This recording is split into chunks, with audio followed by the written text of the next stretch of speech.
Pursuing the Long Count, Episode 8. Sakchen wonders to himself, why is he asking all these simple questions? It must be another one of his tests. And Chalk wonders to himself, what did he mean by leg tattoos? He's checking out his scales here. Don't all humans have scales like this? And he also thinks to himself, I really should wear one of those crotch thingies. Anyway, Sakchen, I know all about the world tree. But isn't there a real tree that provides us with the material we need for rituals? Oh, of course. And he's thinking to himself, does he mean copal tree or cacao tree? There's a grove of them just outside the village. And he thinks to himself, I'll just lead him there in that direction and figure it out as I go. So here's a picture of the copal tree. And you cut off these little nodules of sap that seep from the wounds in the bark. They create little nodules, little nuggets that you can burn and create incense for your rituals. And this is a picture of the cacao tree, which the pods grow right out of the branches and trunk, but they're more like fruit. It's like this is just sap, resin. And these are pods that fall on the ground, and the rotting pod reveals the seeds inside.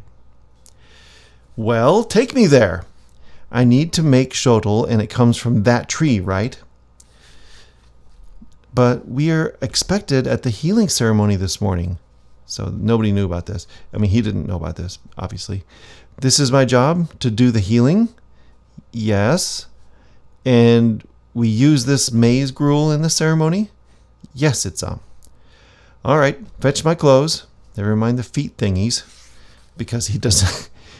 He's got webs between his toes. He can't wear the feet thingies. Within moments, they arrive at the hut where the villager lay. Sakchen had prepared the space according to the ancient traditions taught to him by Kumix.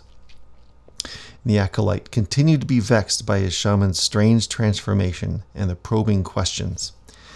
So here's how the place is laid out. There's hemp thread crisscrossing the space to duplicate the paths of the planets, and they're wrapped around each strut of the hut. And there's cax nut shells filled with liquor. See, they're surrounding the sick man. These tiny little shells that they take the nut out of, and they fill it with liquor. And this is the model of Wakachan, the world tree, which is the cross-shaped cluster of stars that we call the Milky Way, as discussed.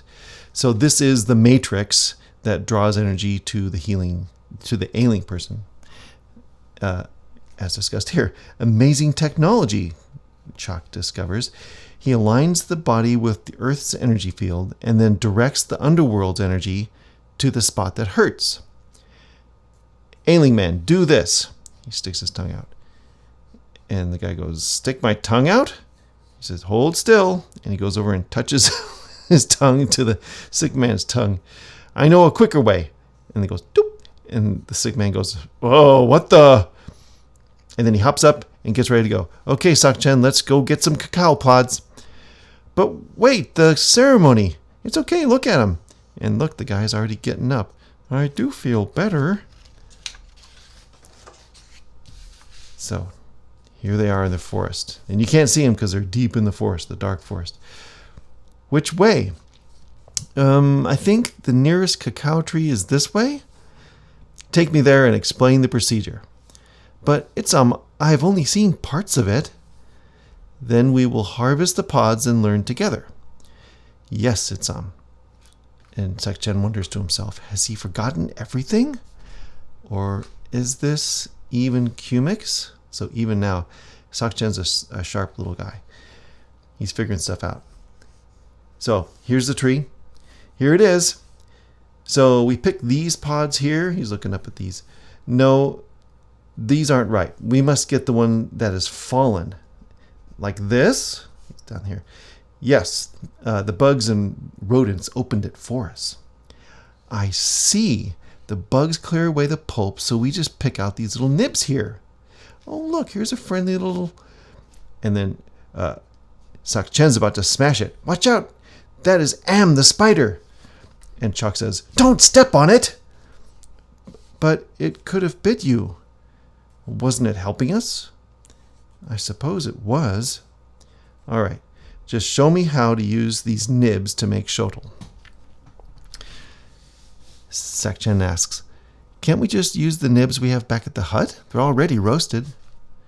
Roasted? What do you mean by that? Sakchen doesn't know how to respond to that. Just take me through the whole process. And so here's the process. First, you collect the nibs, and they're slimy and goopy because they came out of this rotten little pod here. And you dry the nibs on mats in the sun. Then you roast the nibs in the oven. And when they become brittle, you break off the shell to reveal the inner treasure. And you let the treasure dry a little bit, so that it's kind of oily, it smells sulfury, and it tastes bitter. Then we use the sacred matate to grind the inner treasures into a paste. See, he's holding the smooth river stone as a kind of a pestle against this mortar. And here it is. The matate is a kind of mortar, usually rectangular, a block of granite with a shallow indentation in the top. So you just kind of use it like that, and you smush the stuff into paste. And you collect the paste in the leaves of the bread nut tree, which is a great big leaf, and it's glossy, so it doesn't really stick. And when do you add the sugar? Sugar? We don't add sugar to shotl. And this is when Chalk realizes, Kumix must not have told him about the sugar. Just go find some. We'll figure out how to add it in there.